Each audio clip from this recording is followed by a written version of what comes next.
And when this first came out, were you frightened? Yeah. Was it the first time you've seen them? That's the second time. What happened the first time? Well, they didn't actually chase us, we just seen them in the bush and they went off. Was that on the same night, or was this a long time ago? That was a long time ago, about 6 weeks holidays. In Wollaton Park? Yeah. Was it in the dark? Was it dark when you saw them the first time? Yeah. They didn't come out at dark, I think. Mm. And there wasn't anybody else around? There weren't any adults around?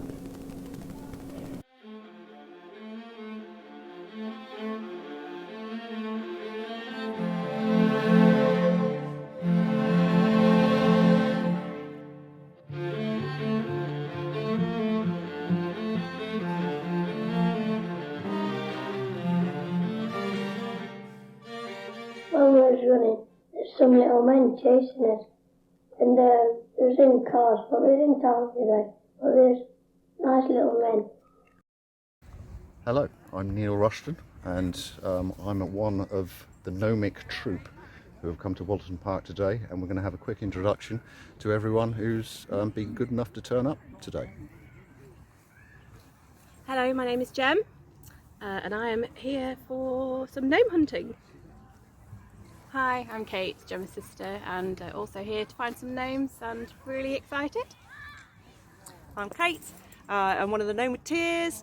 We're here on the anniversary, which is super exciting, so hopefully we'll get some clear activity today.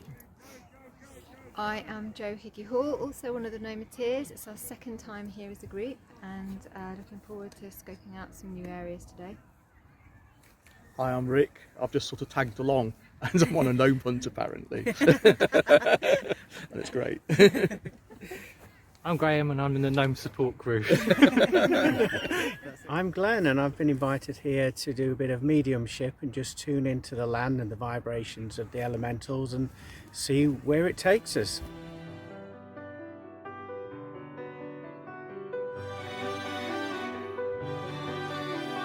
And they kept chasing us and they didn't talk, they was laughing. Mm. And they was friendly, they was joyful. I want to tell you a story about a little man, if I can.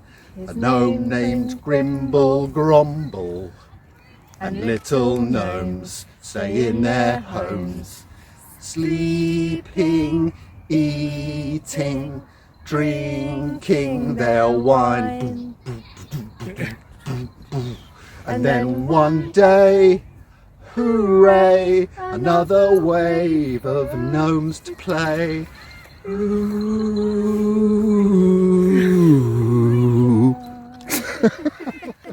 Well, earlier as I was walking in this direction, I just felt this pulling on my heart, and as I looked into the landscape, I don't know if you can show the viewers over there, there's a tree that's just poking out there above the bushes. Yep. I just felt literally drawn to that, like a magnet was pulling me in this direction, and the closer I got to it, the more sort of pulsations I was feeling on my heart chakra, and the stronger the energy and the tingles I was feeling all around my physical body.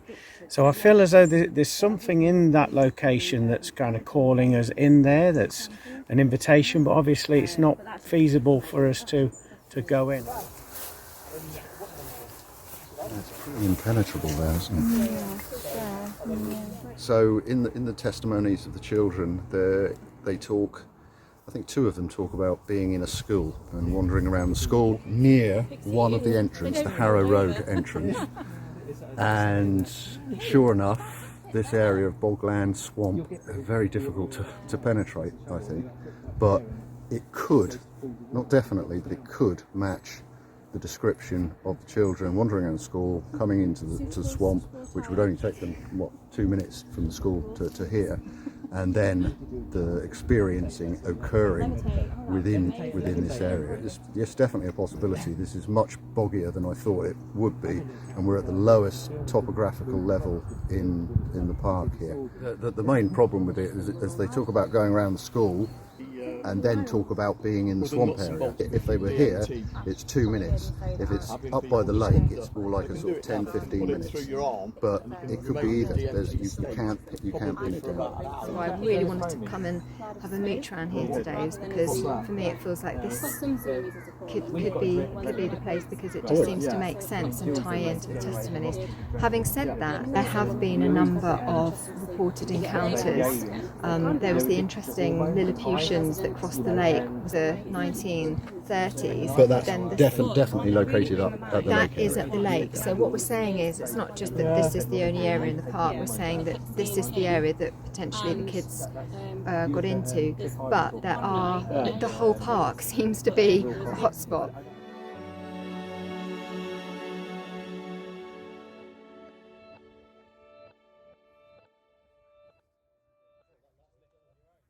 Speaking to Rick here about his experience. What year did it happen? 1978 or 79. Yeah. I was with one of my friends in a works van. It was his works van, and it was dark, so it was early evening. So we'd have put it about September, October time of the evening. About, I seem to recall, about 7:30. And we were driving to the Wollaton Park gates that side from the Priory Island. There's a big roundabout, the Priory Island there, and we were driving along the A52 and coming up to the gates that are on the wall over there. Yeah. We saw what looked like a space hopper without the dangly bits on top, just like this, and it seemed to bounce, but not on the ground, but it went straight over the wall. A friend that was with me, Neil, he put his foot on the brakes and we came to a stop. It was that dramatic. Yeah. And because he didn't seem that far in front of the windscreen at all, and then it just gone. I worked at Nottingham Castle as the assistant manager there for a long time, and then when the castle closed down, I transferred over to Wollaton Hall. So I made a point then of collecting stories that have actually happened to people while working in these buildings. And it is rich when you get talking to people. As you're going down by the Derby Gate, as if you're going to the university, there's a horse and carriage comes flying down there. Really? No headless horseman, sorry. No headless horseman, just the carriage, just the ghostly carriage. Just the ghostly carriage. People have been expecting to be run down by it, dived out the way, and it's just gone. New Year's morning. There was this couple out, they woke up and it had snowed. And Wollaton Park, when it snows, is absolutely beautiful. And a lot of the houses along Wollaton Road actually have gates into the park, independent of the main gates that the council control. Yeah. So it got up and they thought, oh, come on, let's go for a walk in the park. For anybody else to walk on the fresh snow, you know. And so they had a walk around, and as they were walking down towards the gatehouse, you know, the little cottage at the bottom by the cattle grids, they saw this woman dressed in full hunting gear, you know, with the top hat and the chiffon scarf and the black silks and everything, riding side saddle. Oh my goodness! You know, and she's coming up the Lime Avenue. Yeah. So basically, from the gate up to the house. And she turned around to her husband. She says, "You know, I thought we thought of starting this new year off, you know, with fresh snow and a fresh day and." You know, nice sunshine, and I thought we'd got the best start, but she's got us beat. She's really got us beat. And they were walking towards her, and when the horse came level with them, they said good morning, and the woman turned around and she had no face. Yeah. When I first read the story, I'm like, everybody else went, yeah, right, gnomes in Wollaton Park driving little cars. Very good. Like that one. But I'm not so skeptical anymore. I mean, there's not 19-year-old girl reading that story. What a load of rubbish, you know. 60-year-old woman sitting here talking to you now, seen a bit more, heard a bit more, and not so sure anymore. As apart from anything else, there are so many. I mean, that was the only sighting I had ever heard, and of course, like Noddy was big in my time as well. So you just thought, yeah, they just see too much Noddy on the OTV, you know. They're just trying to get attention. But yeah, once I started reading the transcripts of conversations between the headmaster and the children, and realising that the stories were just as a child would tell. Yes. If each child was asked separately, yeah. there was enough. If they'd cooked the story up, the story would be much closer. Mm-hmm. But the details in the stories, as the child remembered it, you know, one had this coloured coat on, this one had this coloured trousers on, and it was wrong. If they'd cooked it up, they'd have all had yellow jackets, they'd have all had blue trousers, they'd have all had little bells on their hats, they would have all been consistent. This house was built in 1588, was it? On a hill. That sacred well, or the well, whether they saw it as sacred or not, the well would have been known about. And they chose to place their house on top of that hill, on the kind of promontory bit, knowing that there was this well underneath. And they kind of built the house, the grounds of the house around that. And so if you go down into depths, that well is still there, along with another larger pool area which they called the Admiral's Pool, and that's because the Admiral was a friend of the family and would come and visit, and he liked to dip in that pool, which today was a foot high. So basically this really lovely woman offered to take me down and view the well and the pool.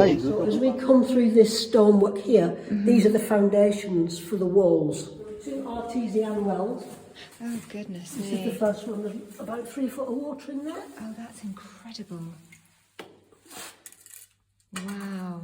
That would have been one of the reasons why they chose this site, because of its natural affinity with water. Yes. I read about that one. Yeah. Yeah. Yes, so there would have been always water on this site, even predating the hall. Yeah. And as I say, this is one of the reasons why not only did they choose this because it was on top of the hill, but because there was water available. Yes. Oh, I can feel something down here, actually. I can. I'm quite sensitive. When we walked away from that water source, I have to say, I could feel something behind. Are you sensitive? I am. Okay. So, there's something about this place, and if there was, a sacred well there, it would be so interesting to try and find out more about the history. What did they know about that when they first began to build the house there? Did they know about it? Are there any documents anywhere that could, answer these questions for us?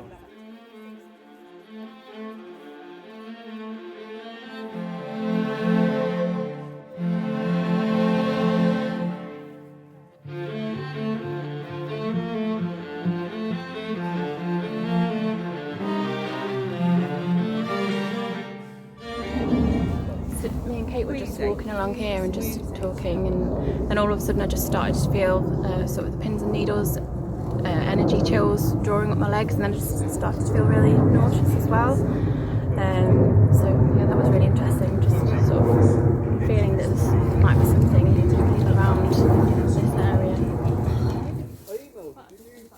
So I have been going out to promote my book, which is about the Wollaton Gnomes, which is essentially a children's book. And I've been meeting lots of children out and about while I've been selling my book.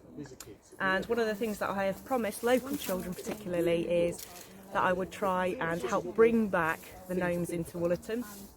So one of the things that we've done today is we've bought these little biodegradable wooden gnomes and hanging it in places where we feel that are gnomey, so that people can find them and either take them home.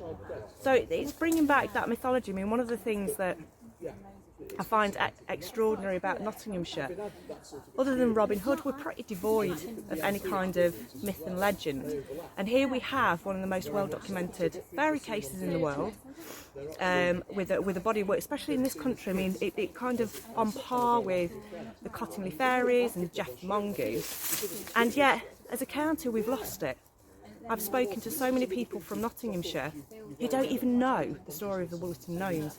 So we're bringing the gnomes back. You can see the standing water in there. So if we can find a way to get in, that would be really good.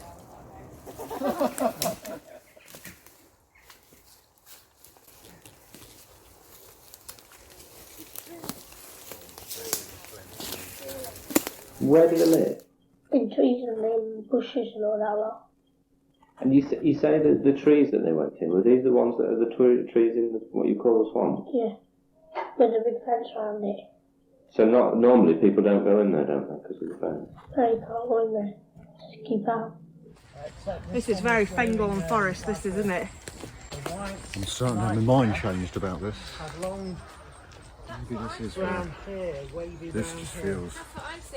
I mean, well, you can imagine the kids come to school through exactly where we come. Towards the lake, veering off. Oh wow. Yeah. Coming in here, experience, fall in there. Small, about that big. That would get a kid crying. Yeah. That one in flight. I was rubbing my eyes thinking. Gnomes of Wollaton. What's going off here? Where are you? These little people, what happened to them when you started to go? Did you see where they went? Yeah, we went back in the bushes. Well, in the bushes there's wire around them. Fence. Yeah. That's where they're going. That's where they're at. We went in there in the bushes when it was daytime. We couldn't see nothing. Just trees and swamps. And you couldn't see any marks, any tracks, or anything like that there? It's like a mangrovey. It is. And there were some of these, do you remember we felt that quite pokey last time? Yeah. The lake. I like this spot. I mean, it's a great den when you think about kids playing in. Absolutely.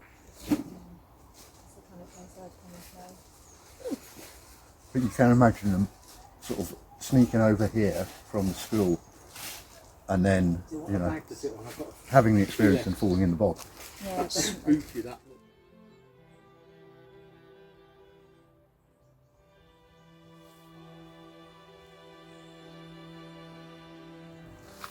So, we have been having a group meditation in the swampy area close to the school, near the Harrow Road entrance to the park. This is a magical place. There's something going on here.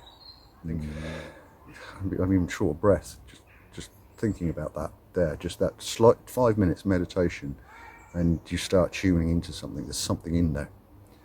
You can even see sort of insidious movements within the swamp areas. There's something moving and you can never quite, always in the peripheral of your eye, but there's a definite sense of something moving within those swamps. And there's lots of pareidolia in the trees where, you swear you will see gnomes in the trees. But that could just be put down to, oh, well, that's just pareidolia. But there's something in there. And I don't know what is it. I feel quite heavy, actually. There's a slight heaviness. It's almost, when you feel as though something's about to happen in any aspect of life. Something is about to happen, and maybe it never quite does. But that's what it feels like to me. I was witnessing movement like yourself there, Neil, and I could see what I would describe like heat waves coming off of tarmac. But obviously, we're out in this swamp area. There's no heat source. No. And I was witnessing that moving, and I was witnessing these shapes moving around. And then as I gently turned my head to the direction Jo was sitting, and she was sitting on one of these logs with her eyes closed in meditation there, I was aware of a purple light being, probably about that size in height, that was kind of perched curiously at the side of her right hand. And I vocalised that gently, obviously not wanting to alarm everybody.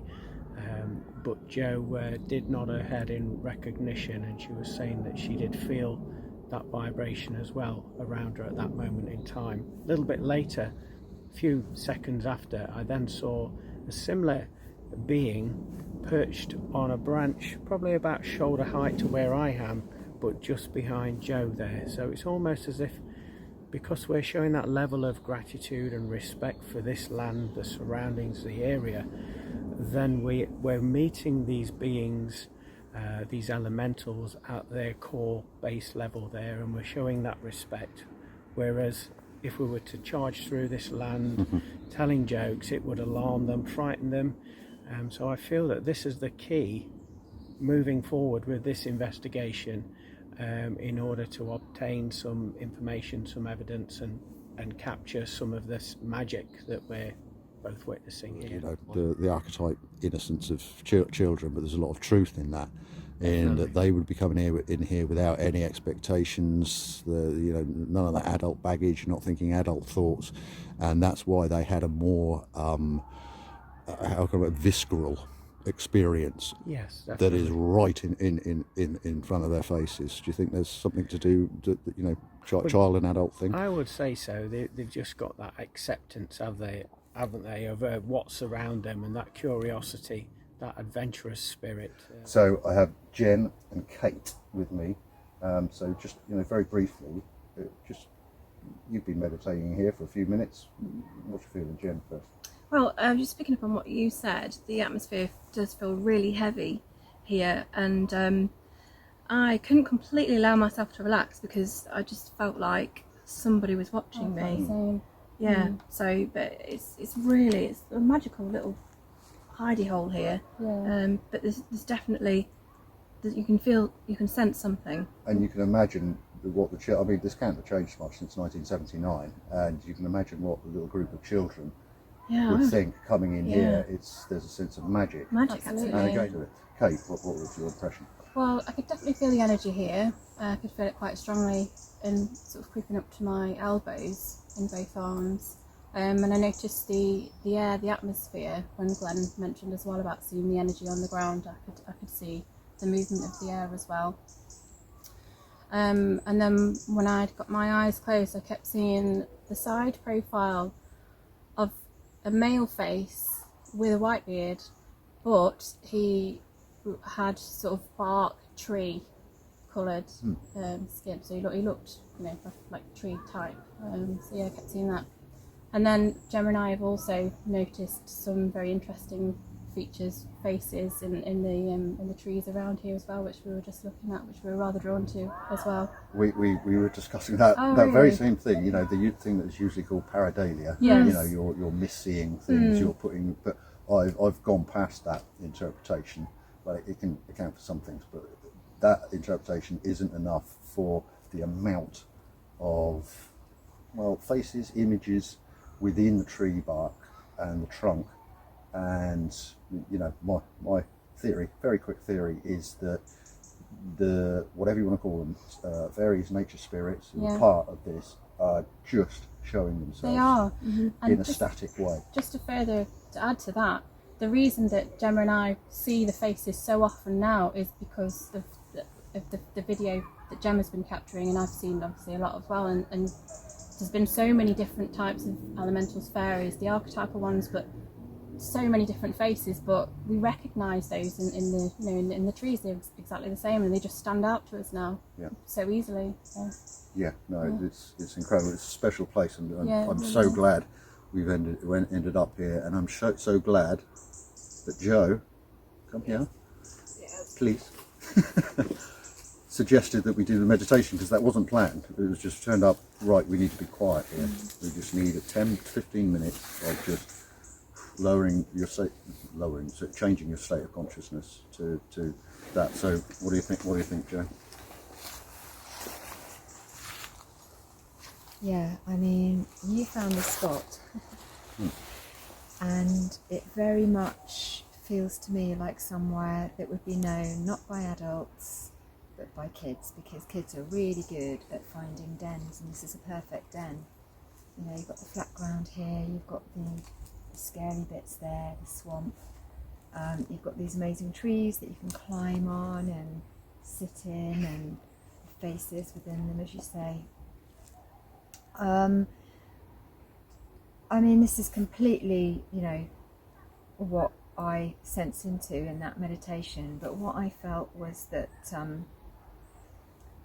I felt like the children were drawn here, and I feel for myself while I was sitting there and going into this meditation, I kind of feel really relaxed and kind of woozy, and I went in, you know, into a heart space, and I could sense, it feels to me like maybe some kind of portally place, but it feels like it feels like it opens upwards too somehow.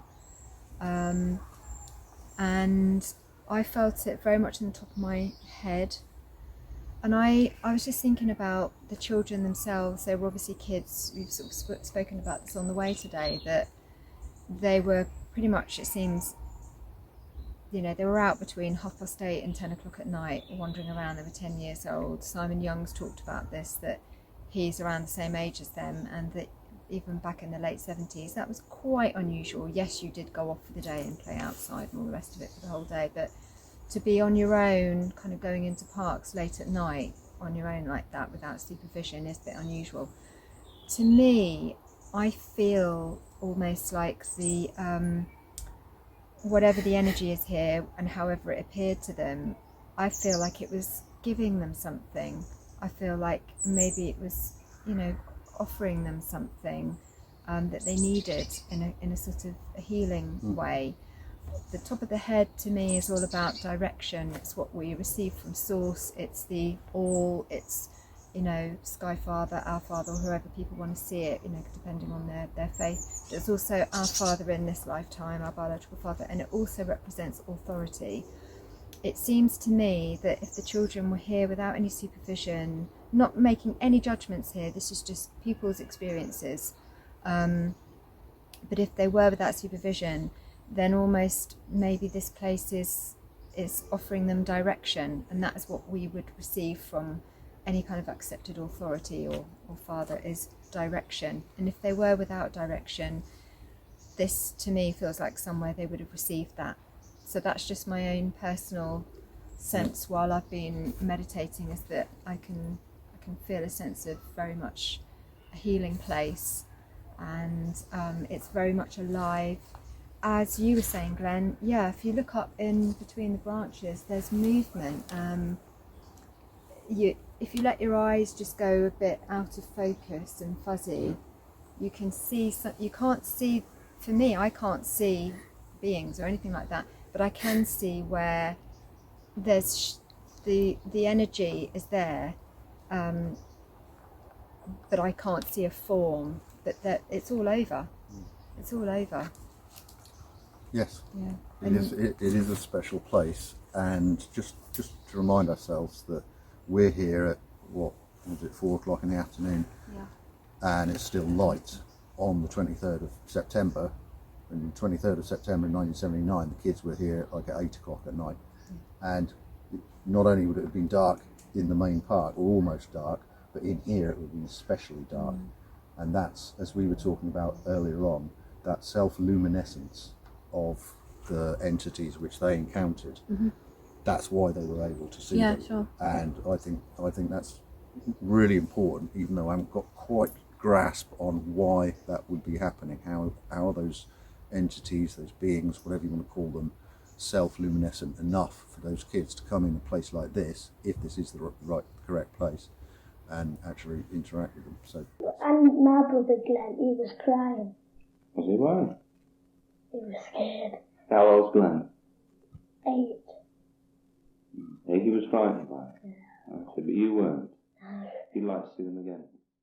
Right, so Kate disappeared for a little while after our meditation group, and we were a little bit concerned about her, but of course we had no need to be really concerned, did we? But, well, I don't need to speak anymore. You tell us.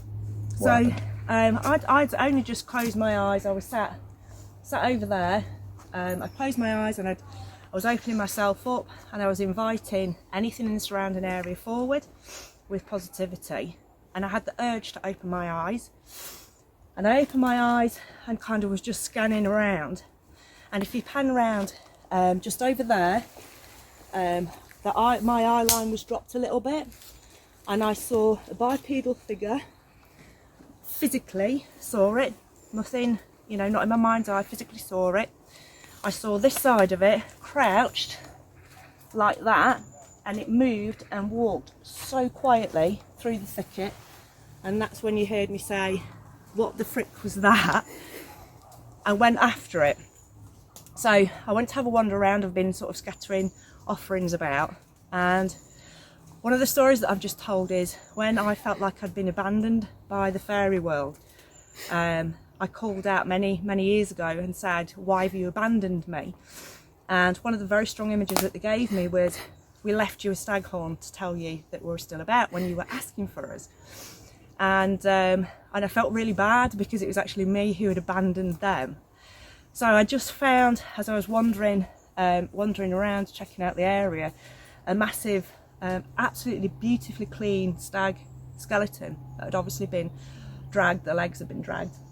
So I was asking it, you know, in my mind, can I have an antler?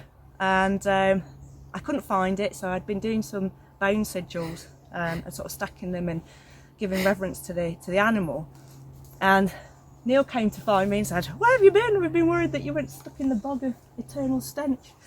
And walking back, and this is the beauty that I've been gifted, and it is the biggest that I have ever come across, ever. And I feel like a kid. I'm like, woohoo, look at this. It's just fantastic. I mean, for me, the power that's in these, that's in just this piece, is just magnificent. So thank you to the fairies. Okay, we are at the end of our explorations on the 23rd of September 2023, exactly 44 years after the Wollaton Gnome incident in 1979. This has been quite a day, and sometimes when you're researching a subject you need to be prepared to change your mind, and I think today we have found the area, as you know, as the filming that we've done has shown, we found the area where the children had the experience with the gnomes. It ticks so many boxes, and other parts of the film, parts of your filming will show us on the spot and how magical place it is. Swampy area, matches the description, close to the school. You can't say definitively it's the spot, but I think there's a high percentage ratio that it is exactly where they encountered the gnomes. And we had a group meditation, and that group meditation I think was extremely important for changing the vibrational levels of where we were, and it allowed us to plug in different ways to exactly what was going on in this spot. Jo? Yeah. You know, we weren't there, so we can't say for sure, but what I can say is that we had a really interesting experience there. I feel like we really met that part of the landscape. It definitely fit the bill in terms of the evidence. We definitely felt something there, and it's been great to come back and meet another aspect of the park again. Interestingly, as I left an offering, which was a log that we found last night when we were walking in Sherwood Forest, that had fallen, a branch that had fallen from the Queen Oak, and we sat this morning and thought about some sigils and created one. And as I left that as an offering, with a piece of cake of course, simultaneously Kate was finding the staghorn. So there's been, for me, this place was always, or the encounter was about three things. It was about environment and places that have not really been, you know, walked on by humans very often. So the environment and the sense of the specialness being maintained in a space. It's about the communion of the the land with people, so the beings and the people, and I felt like we had some of that today. We had some kind of communion going on with the meditation. It just felt right as we went into that space to do a meditation together, and then with the offerings, a bit of a back and forth there, which is lovely, and liminality. And there we were on underneath the trees, on the earth, right next to the water, the swamp, between earth and land, earth and water, which is often this sort of threshold where things happen. That felt important. Yeah, it's been a fantastic day. It's been great to have our friends alongside us too. Yeah, what do you say, Kate? I think one of the biggest things for me that overarching is time has gone incredibly quick today. I've just been saying, it seems like half an hour ago, in fact, since we had breakfast, and we've been in here now good 4 or 5 hours, getting on for that. I think highlights for me, Jo, you going down and having that recce down in the basement of the cave system that's under the hall. I think that's going to be really important for further research. I think that's a massive body of research that we can explore. We said that definitely last time about the correlation between the land and these kind of sightings and beings. It's gone too fast, absolutely too fast. I thought we were going to have plenty of time to not only do this space but revisit the spaces that we've been to, just to double check the vibe. I think it's one thing saying that this is a potential for where the children had those experiences. I definitely agree with you on that. Lots tick the box. We've got the play park, we've got them heading towards the lake, which is down that way, and we've got the school behind, which all tie into that. But I think the most important thing for me is the whole of Wollaton Park land feels like there are energetic beings and potential to open up to energetic beings. So no matter where you are or where we've been, I mean the bluebells in May definitely had that energy to them that lent itself to fairy. We all felt that. Today, because it's the anniversary, maybe we have just super tuned into and this is it. We're here. Whereas where the bluebells took us into another different energy, which is the whole place is explorable, and it's been fantastic. Yeah, and again, thank you to everybody who has joined us today and made it a fantastic day. And thank you for doing all this filming, ladies. As usual, you're an absolute star, and your other mediumistic abilities are so much appreciated for just tuning in at a slightly deeper level than perhaps we otherwise would do. And last but not least, Wilma, she's the gnome enjoyed hunter. It's been an absolutely fantastic day. My favourite part was definitely when we went and did the meditation, and you could really feel that it was a really special, magical place. So yeah, I would absolutely love to return. Today's gone in the blink of an eye, so I definitely need to come back and do it again. Yeah, totally enjoyed today. It's been really relaxing, good company. Next time though, we're going to bring some food because it's a long day without it. Absolutely brilliant day, and it's really nice meeting everybody for the first time. Really, really good. It's been an amazing day, really interesting, some really great moments. For me, it was the energy levels which have been really high today. I don't know if it's because of the autumn equinox or maybe the anniversary. We're all here together. That's obviously had something to do with it. Sad to be going home now, but unfortunately we've run out of time. But Kate's promised me that we are going to return, so I'm really excited to come back and see what we can find next time. My highlight of the day was when we went into that closed off wooded area, and we all just went in the zone, had that meditation and just observed, and with no expectations. We were just being present, slowing our energies down, and just being present. And some of the things that we witnessed in those, I would say, brief moments of around 15-20 minutes were incredible. So I'll always take that away from today's experience.